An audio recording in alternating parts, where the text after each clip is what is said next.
So why was it built? Why did they build Otumfuo Osei TuTu the second Jubilee Hall? That is what this video is really about. The details, the culturally historical reasons, the beautiful ideas, including it serving as a way to promote tourism in Ghana. Just the histories behind the culturally historically designed artifact there. Right after the entrance, the story behind them will take a tourist about 2 hours to enjoy. Building is one moon seven. I say a door supply. And yes, it's one of the air just as a hall. The main reason why you are supposed to watch this video to the end and say, almost what I do Otumfuo Osei TuTu Jubilee Hall videos ni be brave internet and so. But about sembe ni hinta home. A dear and cry because all the camera could you try it? There were a lot of places I am more man for camera name raho. A dear porte na hold one. Yet an chairman of the board of committee or Martina Sema Botaye way any that show way so bear moon. The beautiful horn and you who says you the chairman of the board no what in same be brave to that. The moon some of the betu Ghana the enga bakwasem ni bit say. I mean the enga bakwasem no. Pare fene one. Ebi na me boss waje because they do on the crowd as a media pa. Yesu bo rabe di nim keke kra no asese adokodoko die nko keke yedi be hia wo no. Yedi be hia wo no. Wa ho ye kura kasa ko ho ni inside a wo nko ene na se ahodo de nko ade go anim ho. After there is a large parking place about 150 cars. And yes omo be parking do mu betu ana space you know I lacking. They be ntimi nko they be ntimi ma. Large beautiful compound be timi containing about 150 cars for parking. And also wo ho no mu. Ya na me come as me say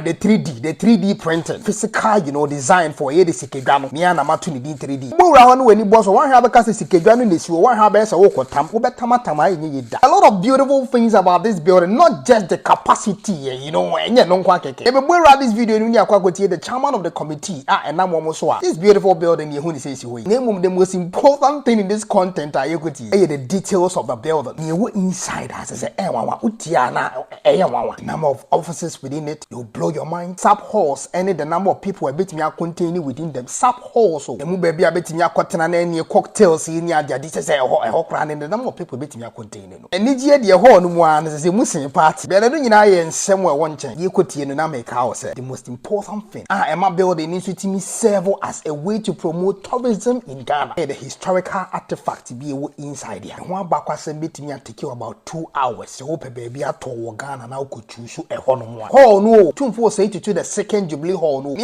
go to the details as a camera and me entra. That kwanya binti ye kwa kuti. Ye ko pie mu baby etimi a kyerɛkyerɛ mu sɛ hwɛ Otumfuo Osei TuTu Jubilee Hall masa wonim no ma ewo mu. Enya building ni keko. Betimi ahwɛ me nso ɛwɔ Facebook, Instagram, Twitter and TikTok. The YouTube here nso wa na ye K1ng Ghana Goa. Ye kwa ko video na me ka wo sɛ. Subscribe we ma episode on sabebo adoma na that subscription in channel what you do all no send be the video tomorrow you'll be the first person that they be on sa ebetumi akabi ewa here be go to the beautiful culture, the beautiful history and the beautiful ideas, the creative reason behind Otumfuo Osei TuTu the second Jubilee Hall. K1 boy Juma we did the Jacob so now see commentary or social media no style of blogging fantastic.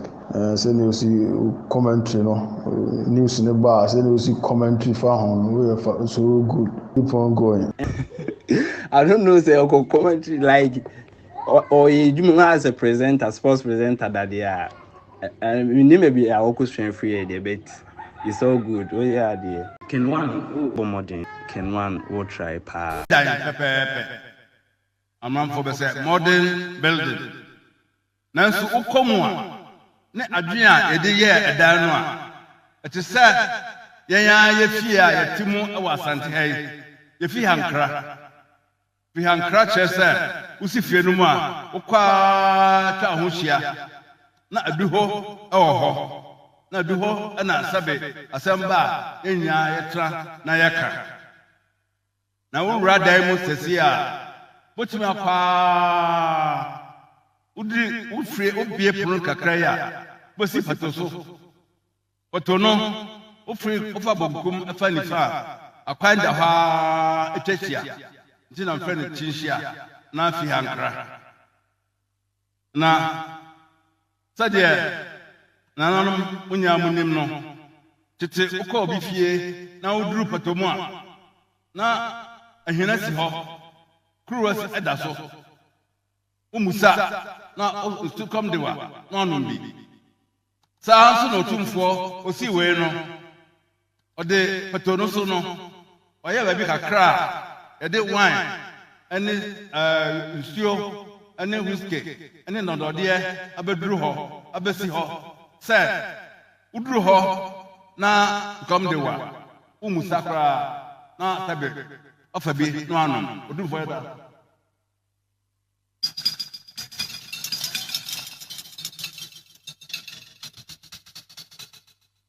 na ansa na ɔbɛwura dɛm hɔ no baabi a yɛgyina a yɛtie ɛyɛ baabi a yɛyɛ biribi wɔ efie hɔ a kaa bɛpake atumi fa kaa maako wɔ ha aduonum 150 kaa a ɛpake ma obiara nya baabi a yɛtu a nyɛ sɛ obi akɔbɔ obi mu obi akɔpem wei saa nso na nɛ yɛyɛ na yi sɛ dwa bɔ bi ba na sɛ bompanin bi firi bi ba anaa yɛnya hɔho panin bi a yɛbɛtumi abɔ dwa wɔ ha akɔyɛ dwabɔ mu foforɔ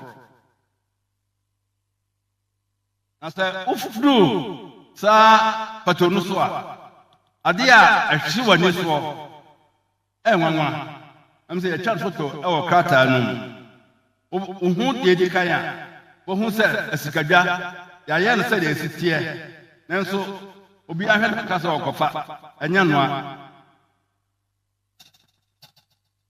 ɛde asi hɔ ama ɛsɛ yɛtra so pɛpɛɛpɛ bɔfo bɛ sɛ 3 dimension wohu animu akyire ne ne sɛ deɛ ɛsi ɛkeka ɛkɔ ɛno afiri hɔ a wohu sɛ obi a ɔka twene wohu ɛdan no ho nsɛnkyerɛnne ɛde kra ɛho asɔɔto kakra a ɛwɔ hɔ a yɛde ɛkyerɛ afei wohu dɛnkyɛmkyɛ Otumfuo sɛbe ano kyɛ a wɔde hyɛ baayɛ dɛnkyɛmkyɛ no ɛno nso yɛayɛ no fɛfɛɛfɛ ɛbɔ hɔ nti sɛ wokɔ na sɛ wohwɛ a yɛkyerɛkyerɛ mu a ɛno nkora bɛtumi adi bɛyɛ dɔhwere baako na saa apɔtɔ a meka yi sɛ nnipa ahyia sɛbi agyegyeɛ ne yɛkekan no kakra na yɛgyinagyina hɔ aborɔfo bi afɛ sɛ cocktail no a ɛbɛtumi afa nnipa 400 cocktail hɔ nko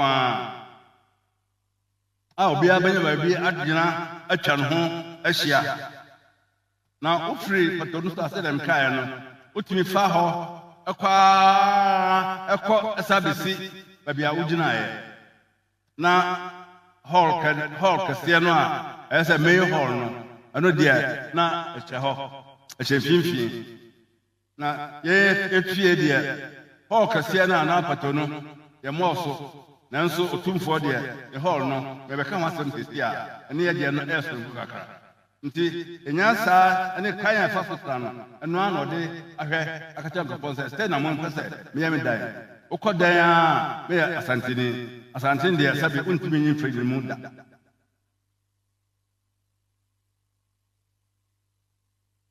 na wonam ɛfo ɛkwakyia no wonam kyinhyɛnim hɔ no wobɛhu conference room kɛseɛ a tumi fa nipa bɛyɛ 40 a yɛatra se ayɛyɛ conference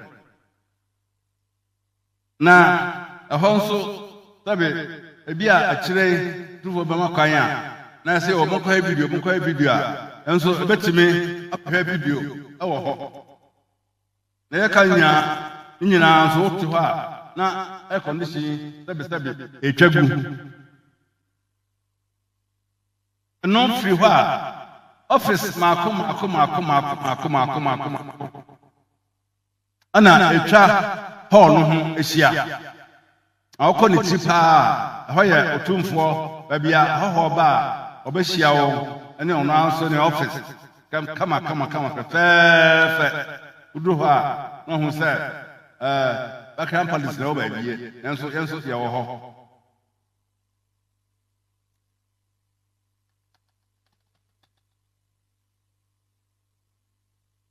na meka me hall no so hall no ɛtakasra nim ɛte sɛ Great Hall Tech ɛtumi fa nipa yɛatra se mpemienu 2000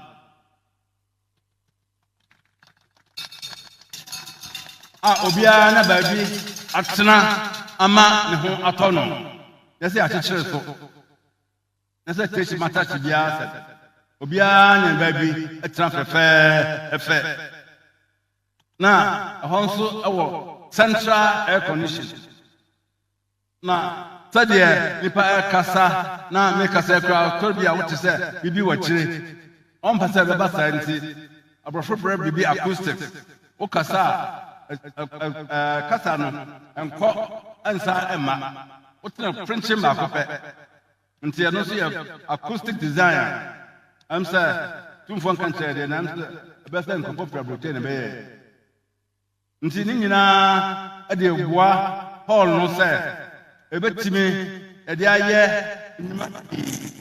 ye dikai toda bi ada Asanteman kra pese ehia kokwam asema aye kan na pese obi tibie nanso ukọ no ha dia ana ayifue unu ho kra ohra mpani aka wo se nti e pese edwen ho dia ebetumi abecha ne atwa hupum ana ko aka tafo ne video fo munya kwan ema na so me ka no nda kokubia ano nso firi ho a ye pese aponto bi ba ebetumi aye no eho ano nso firi ho a mo kaya February no ye ko tech akwaya sagrantee symposium ma yesa kwa twa tech ya ko ho no ka nyina betumi abaha the symposium ene jumadia ye besa edie nyina no e betumi adi ne ho ota bia na sebe e pese enkolai kota sata fokra be ye yichire bi ana ye play bi ana ye bibi agigi ani a e betumi aye ha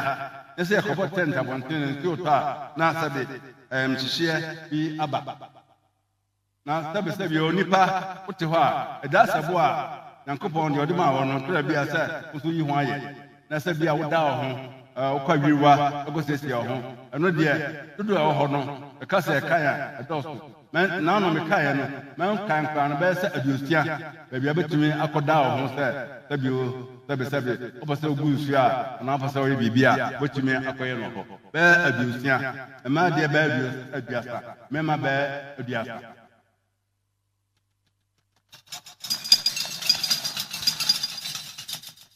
na ne nyina akire no ye wo tanam kan na ebi a dabi o ha na ye aponto nso sebe ediano be se be bana adu nti tumfo aye state of the art kitchen esta oko golden tulip na Lancaster no ma anya wo mo de kra bi eni modern kitchen sebe hu kwa na diane akono keke anonso etaro ho da ebese bedidie no sabe adama eno atafe ebeda bi anonso ebeye boa edeboa aduane no eye hye na etime ede ama ananom mahoto na madaroma ene yese betu hall leading a friend Otumfuo Osei TuTu the second Jubilee hall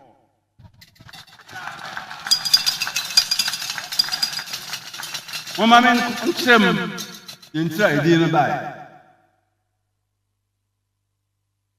Otumfuo oya ade we no amfa ntudwa amoda rose de macha se ni otuomi enkowe kama aka se memeye Jubilee committee chairman oni mi din komo no se o adam bia o sie no tabe opese Jubilee atami e bia no nto wadama odi estabio odi ase wotusumu no amna mi hu nken ko he e ba na mu se bibi bian nti bi kwa na me committee for no kodwen ho se Otumfuo se aje emfa de ntuga yen ka se e friend hall tabi sabio ye wo bibia wo hyem kra nti ese pe edin a ede to so ye kan ne se oye bema na ye wo kwasiada na dan e bronya odo dinam na e kwasi bronya obia no nchem na odama se waye sajmadie we aman na ye bie no abra odi mfie aduonunum dia ene Jubilee no ase etimi kai ye de to eda no so na fe de wa putam na fie nso unchi so de bomu bie sabe oye we die ye nkasa odama ye de stress da to bi wa na oye wa na odama makwan nyemfa anto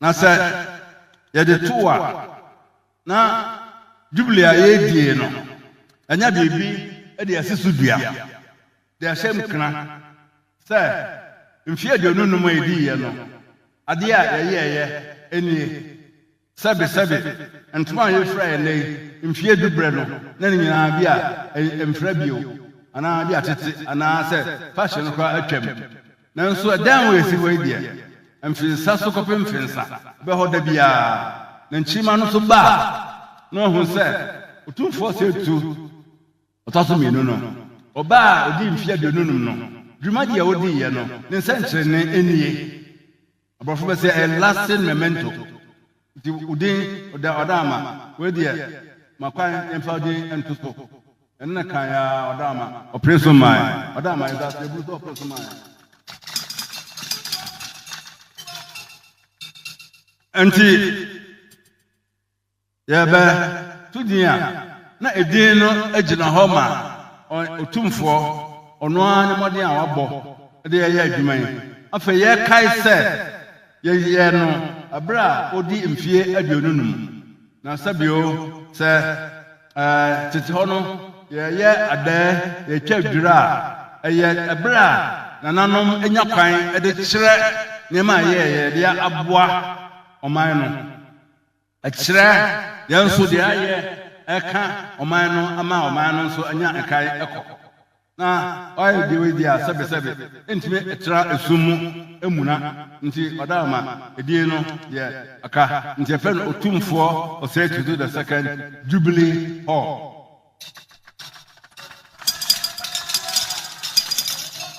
nanom titi hono a anka sa dan si nka wutia bi usu tia bi man mutia ska mu nya mu tia bi kames me tia bi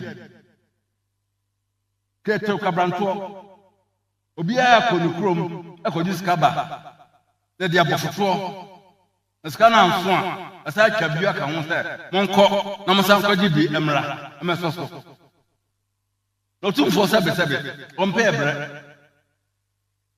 ompe haw ose Asanteman sabe kakra meso mutum no medbe som no de aye we esi faman nti sabe kan no tete ho a ese ka obedi de obedi ade nso na de yedi ka o nti madaroma Otumfuo aye we aman asida ye nyina nananum amwo ha ene ye nyina betum de aba adan se yenso yekoy krom yekoy pasa so a de na yenso ye ama yekonya de na ye ayi atu ho se nchirima ba o meka se na naso asi obae no sei no nso ode beboa oman no Otumfuo atwakwai no o hwe se yen ye besi so bie na se de American president Kennedy kai no o say ask not what your country can do for you, but what you can do for your country. Emusa de woman be yama wo. Nemum de wonso be yama woman. Nananom ye bie ye hwese efe ehun se ye kamfo no ye bibia no. Na de puni so atuetim se edie na ye so ye na yamanfo hu se Otumfuo yo ye no. Ye so sabio odikan yo twasapa so yebeye enso bibi e dia atoa estapa otwae no eso Otumfuo dama In family baby ni na na kan esi mpanimfo dware ya na esu asan. Se hotel waso nko ade ade hu se sa building na esi ho and the purpose no chele enye just the capacity nko a. Na no nim nyansa. Upon all the services no, it was also built to help promote tourism. Much da boka ya ade no. Designs na ewu mu no kra keke na ba ko bia tam si wa ehun history abakwa 70 bit me atake 1 hour. Gina ho na ye bruni na we feel wow, this is the history. Pure Ghana history. Pure Asante history. Am I resolve like this video? Yeah, like this video. Like this video. The most important part is share this video. Share. Now me have been saying everywhere. I may say share, no important. Share this video right now. Yeah, sure so where they can subscribe to that and so that in case of any other update, the two my baby will be announced on site to me akabi. You know bedding cry unya kenye. Unya kenye. I bebre no any medada. No one come kitu abi. Manhyia me pa. Sa na me sure so say ho behia won so. Ensem tia wa bi pe. Iti ma me wi a America krabi. The edi kind. Eda obi ase. I was so K1ng Ghana mu. I was so me mu. Especially on a TikTok. I mean don't one kasa onwane odonti. Yene na over 100,000. That is 10% of 1 million people. Even if say gusompo ana e follow yen. Ana mu di echi e wo ye TikTok. Sa wodo ye anso na mu yi kire me e wo ye Facebook. Ade me pese mu hunu ni. Ade srede e ho wonfaso. Ene say afi ne maybe a YouTube account. E ye monopa. The content e wo mu kure ndru ba bia. Afi ne de ba. There are a lot of beautiful packages I dey break Ghana for. Ma mu ni media mu nim say de mesi e medwuma. Enu nti nsi me form. Oni gi video bia me de bebe bia ho. Enu nti mesre wade ba ko pese. Ye ti abusua foforo wo hai. E YouTube hai. Ma re mfi say. Obe subscribe channel we ama me. An nim say de mesi e medwuma. Video ne sofo ma. Obi e ni je ho. We ya abusua ku foforo a ye ti ne YouTube hai nti no. Channel ya ya abofra afi na wo nyini. Mesre wo say. Be ka me ho ne nyini ha de ne nso nka ho. Say de maboa ama ene TikTok. You woni padodo be almost 10% of over 1 million people na follow your TikTok. Amanam sa so e ye bi kire me e wo ye Facebook no. Subscribe channel we so ma me. Emum de hia ne say. O subscribe wi a. E ma we fi say adoma na that subscription in channel. What do one sabe boso? No what choose all. When you say details na ne credit nyina hwehwa na e de abramo. E bi mu so ha. YouTube haye. Say na bia obedi kan. Na won sa ka video bi a me de beba bi enti. E sa sere obi o say. O subscribe wi a. E ma we fi say. What do one sabe bo adoma na that subscription in channel. No what choose all no. Ye nyina abusua we. Bra de be kam ho ne nyina we so. Enka ne ya dada no. Within the ken. The catch content I de be go YouTube ha no. I'm not dancing the munim dada no. Afi na afi ye bebe wrade mu odro ne mu ye sure so woni mi se me de meye ma ko hwe no kra no efe tifini apiwe ni anafo abro odo am wo ma wonti mu nua ken ni subscribe sponsor bo adoma no choose you all afi share video yi e mani padodo bebre na won so nya bi hwe ni mu se manu asi we de kia subscribe kra dada e de won sa bo adoma no so e choose you all no within the ken no we de kra e be se share on our next video K1 o boy Juma we dey Jacob so now see commentary or social media no style of blogging fantastic so you see commentary no news in the bar so you see commentary for hon we so good keep on going and the star no so the ma ebema other tribe aflow unyi sorted undi atemni that's how be kind it's so painful I know shit I don't know say commentary like or you as a presenter sports presenter that they are and we maybe our question free a bit. It's all good. Oh yeah, dear. K1 modern. K1 will try pa. K1 oh boy Juma we dey Jacob so now see commentary or social media no style of blogging fantastic so you see commentary no news in the bar so you see commentary for hon we so good keep on going and the star no so the ebema other tribe aflow unyi sorted undi atemni that's how be kind it's so painful I know shit I don't know say commentary like or you as a presenter sports presenter that they are and we maybe our question free a bit it's all good oh yeah dear K1 modern K1 will try pa